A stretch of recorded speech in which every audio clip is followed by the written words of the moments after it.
જય શ્રી કૃષ્ણ વૈષ્ણવ। સત્સંગ એટલે શું? એક વખત નારદજી બેઠા બેઠા નારાયણ નારાયણના જાપ કરી રહ્યા હતા અને એક વિચાર આવ્યો કે સત્સંગ એટલે શું? તે તો ગયા ભગવાન શ્રી કૃષ્ણ પાસે જઈને પ્રણામ કર્યા અને કહ્યું કે પ્રભુ, બધા સત્સંગ કહે છે, તે શું સત્સંગ અને તેમની શક્તિ કેટલી? ત્યારે ભગવાન શ્રી કૃષ્ણ કહે, નારદજી, તમે બહુ સરસ પ્રશ્ન કર્યો છે। તમે પૃથ્વીલોક જાઓ, ત્યાં નદીને કાંઠે પીપળાના ઝાડ ઉપર એક કાંચીડો તેમનું મુખ ઊંચું રાખીને બેઠો છે। ત્યાં જઈને કહો કે સત્સંગ શું અને એમાં શક્તિ કેટલી? નારદજી તો નારાયણ નારાયણ કરતા ચાલ્યા। પૃથ્વીલોકમાં ભગવાન શ્રી કૃષ્ણએ કહ્યું હતું તે પ્રમાણે નદીના કાંઠે પીપળાના ઝાડ ઉપર એક કાંચીડો તેમનું મુખ ઊંચું કરીને બેઠો હતો। નારદજી ત્યાં જઈ અને કાંચીડાને કહ્યું કે સત્સંગ એટલે શું? સત્સંગની શક્તિ કેટલી? ત્યાં કાંચીડો મરી ગયો।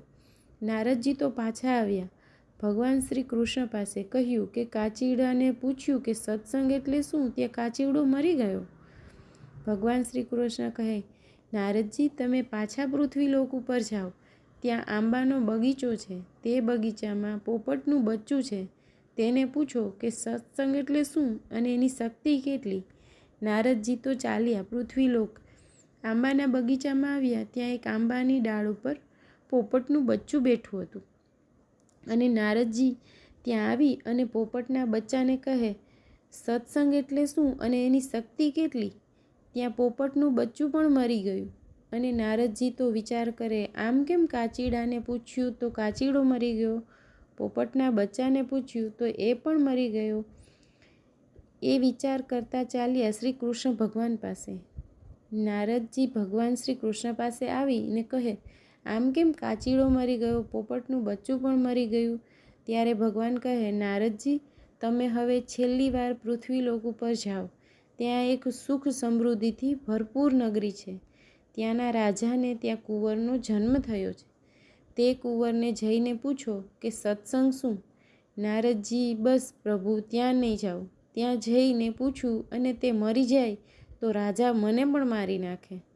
ત્યારે ભગવાન શ્રી કૃષ્ણ કહે, નારદજી, ત્યાં એવું નહીં થાય, તમને જવાબ ત્યાં જ મળશે, તમે જાઓ, મારી ઉપર વિશ્વાસ કરો। ત્યારે નારદજી તો પાછા ચાલ્યા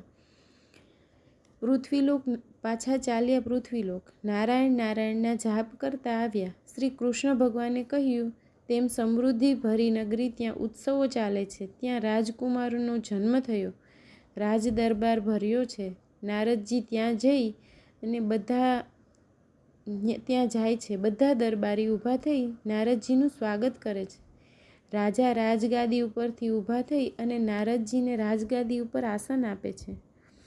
રાજા રાણી તેમના કુંવરને લઈ અને આવ્યા, નારદજીના ખોળામાં મૂકી અને રાજા રાણી કહે, આ મારા કુંવર છે, તેમને આશીર્વાદ આપો। નારદજીને જોઈ કુંવર ખૂબ જ ખુશ થયો અને નારદજી મનમાં ડરતા ડરતા કુંવરને પૂછે છે કે સત્સંગ શું છે અને એની શક્તિ કેટલી? ત્યારે કુંવર હસતા હસતા કહે છે, નારદજી, તમે જ્યારે એક કાંચીડાને કહ્યું કે સત્સંગ શું, ત્યારે કાંચીડો મરી ગયો।